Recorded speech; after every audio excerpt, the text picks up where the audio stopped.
नमस्कार मंडळी, welcome to गिरिजाज kitchen. कसे आहात तुम्ही सगळेजण? तर रोज पोहे उपीट खाऊन कंटाळा आला असेल तर ही रेसिपी तुमच्यासाठी. आज आपण इथे बनवणार आहोत कोकणातले घावण. तर घावण बनवण्यासाठी जास्त काही नाही. या ठिकाणी आपल्याला फक्त तांदळाचं पीठ, पाणी आणि मीठ असे 3च इंग्रेडियंट्स इथे घ्यायचे आहेत.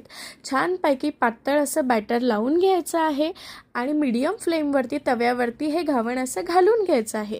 2 मिनटात छान असं जाळीदार घावण आपलं इथे तयार होणार आहे.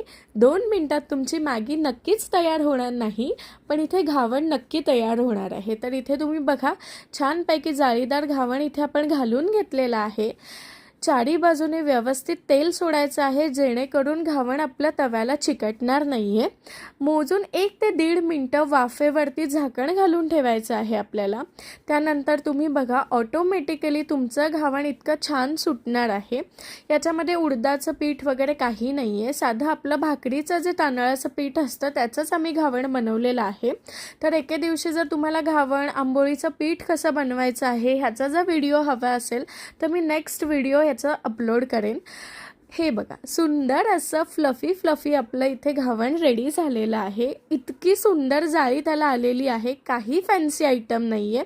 मोजून 2 मिनटात घावण इथे रेडी झालं आहे. बरेच जण म्हणतात घावण सुटत नाही, चिकटतं, तव्याला राहतं. तर त्यासाठी जर काय करायचं आहे, तुम्ही छानपैकी एक कांदा घ्या, तव्यावरती तेल घाला आणि कांदा व्यवस्थित चोळा त्याच्यावरती. त्याच्यामुळे काय होणार आहे, तुमचं घावण 1 मिनिटात निघेल, अजिबात चिकटपणा राहणार नाही. थँक्यू.